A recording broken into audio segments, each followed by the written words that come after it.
Fala aí pessoal, voltamos para mais uma aula no curso de Python básico e nessa aula falaremos sobre tuplas e dicionários.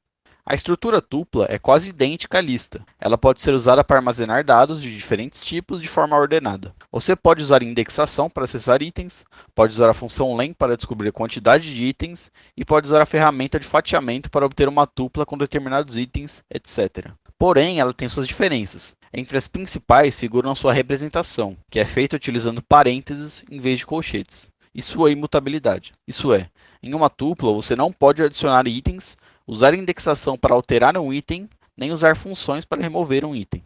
Você pode usar uma tupla em seu programa para garantir que uma determinada sequência de dados não deve ser alterada. Há formas de converter uma sequência de dados em uma tupla, ou em uma lista utilizando funções.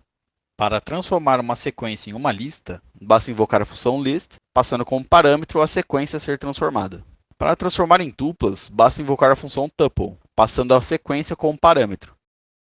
Como uma lista, os dicionários são estruturas que possibilitam o armazenamento de informações de diferentes tipos. Dicionários são estruturas mutáveis, portanto, é possível adicionar e remover valores como uma lista comum. Diferente dos índices utilizados para se referir a um item de uma lista, índices em dicionários podem ter diferentes tipagens. Em um dicionário, um índice pode ser uma string, um inteiro ou até um float.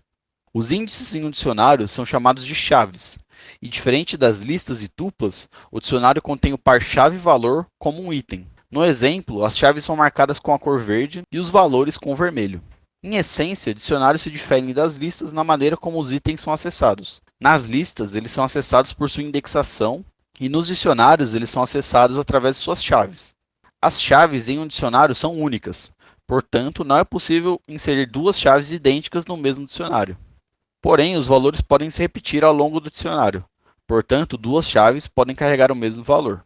Para delimitar um dicionário em Python, usa-se um par de chaves. Dentro desse par são descritos itens do formato chave-valor.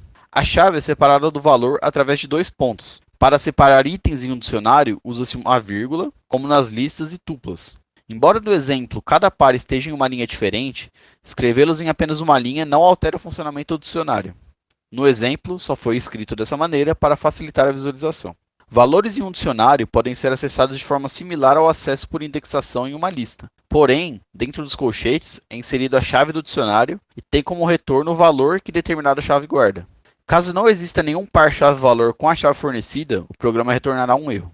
É possível adicionar um item ao dicionário de forma semelhante à substituição utilizando a indexação em listas. Basta escrever o nome do dicionário, seguido da chave entre os colchetes, depois um sinal de igual e o valor a ser atribuído para aquela chave. Para remover um item em um dicionário, utiliza-se a palavra-chave del, seguida pelo nome do dicionário e entre colchetes a chave correspondente ao item a ser removido. Como dito anteriormente, dicionários são estruturas não ordenadas, ou seja, a ordem que você inseriu os itens não será necessariamente preservada na construção da estrutura. Já que os dicionários não são ordenados como as listas, não é possível utilizar a ferramenta de fatiamento para criar um novo dicionário com apenas alguns itens de outro.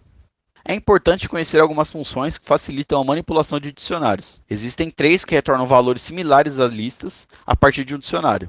Esses valores retornados são imutáveis, porém podem ser usados como sequências em um loop. Partindo para as funções, começamos com a função keys, que, como o nome sugere, retorna as chaves presentes em um dicionário.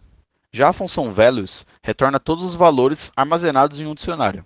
Também temos a função items, que retorna uma tupla com dois valores para cada item no dicionário. Os valores dentro de cada tupla correspondem ao par chave-valor de cada item no dicionário. Como a função items fornece uma tupla para cada iteração, é possível atribuir uma variável para cada item dessa tupla na declaração do loop, como pode ser visto no exemplo. É possível checar se uma chave ou um valor está presente em um dicionário antes de acessá-los. Isso previne erros inconvenientes em nossos programas. Para fazer isso, basta utilizar o operador in em conjunto com as funções citadas anteriormente. A sintaxe para essa checagem pode ser vista no exemplo.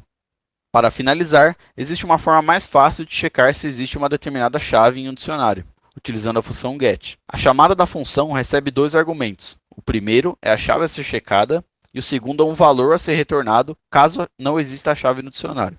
A utilização dessa função pode ser vista no exemplo. Então é isso por hoje, pessoal. Até a próxima.